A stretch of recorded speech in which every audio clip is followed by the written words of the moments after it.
Eid special অনেক রান্নাই তো অনেকেই শেয়ার করেছেন। চলুন আজকে আপনাদের সাথে শেয়ার করি রোজায় রান্না করা আমার সিম্পল কিছু রান্নার রেসিপি। এজন্য প্রথমেই দেখুন এখানে কিছুটা চিংড়ি মাছের খোসা ছাড়িয়ে নিয়ে তার ভেতরে পরিমাণ মতো লবণ আর মরিচের গুঁড়ো দিয়ে খুব ভালোভাবে মেখে নিয়েছি।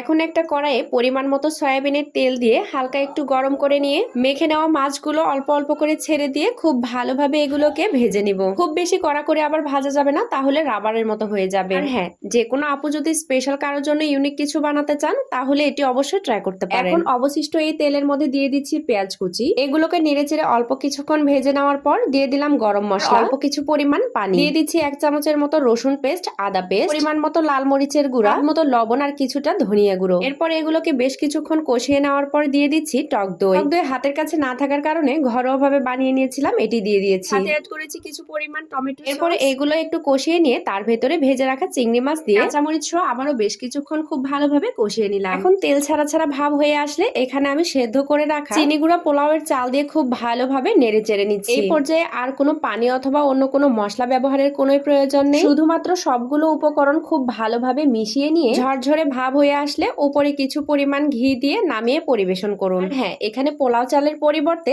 চাইলে বাসমতি চাল অথবা রেগুলার ভাতের চালও ব্যবহার করতে পারেন। তো কেমন লাগলো আমার এই সিম্পলের ভেতর গর্জিয়াস রান্নার রেসিপিটি অবশ্যই জানাবেন। এরপর চলুন আরো একটা রেসিপি শেয়ার করি। এখানে খাবার কিছুটা তেল দিয়ে হালকা গরম করে নেওয়ার পর রসুন কুচি, আদা কুচি, গাজর ও পেঁয়াজ কুচি আর কাঁচা পাকা কিছুটা ক্যাপসিকাম কুচি দিয়ে খুব ভালোভাবে এগুলোকে ভেজে নিব। এরপর অ্যাড করব কিছুটা কাঁচামরিচ। এগুলোকে এখন হাই হিটে অল্প কিছুক্ষণ জাল করে নিয়ে তার ভেতরে দিয়ে দিচ্ছি বাসমতি সেদ্ধ করে পানি ঝরিয়ে রাখা চাল। এরপর নেড়ে চেড়ে কিছুটা চিকেন ভাজা কুচি, স্বাদ মতো লবণ ও কিছুটা গোলমরিচের গুঁড়া আর একটু চিলি সস দিয়ে খুব ভালোভাবে এগুলোকে নেড়ে চেড়ে অল্প কিছুক্ষণ জাল করে নিলেই হয়ে যাবে মজাদার রেস্টুরেন্ট স্টাইলের ঘরোয়া পদ্ধতিতে রাইস। আমার কাছে মনে হয় সবথেকে ফাঁকিবাজি আর ঝটপট রান্নার রেসিপিটার মধ্যে এইটা একটা। তো যাদের ফ্রাইড রাইস ঝরঝরে হয় না, ফ্যামিলির লোকজন অনেক বেশি পছন্দ করেন, তারা আমার এই আনারে হাতে সিম্পল রেসিপিটি ধাপে ধাপে ট্রাই করতে পারেন। আশা করছি একদম পারফেক্ট হবে আর ছোট থেকে বড় সবাই খেয়ে অনেক বেশি তৃপ্তি পাবে। এবার সিম্পল রেসিপিতে বিফ বিরিয়ানি ট্রাই করা যায়। এই জন্য এখানে বিরিয়ানির মশলা সহ সকল ধরনের মশলা দিয়ে বিফ খুব ভালোভাবে আমি সেদ্ধ করে নিয়েছি।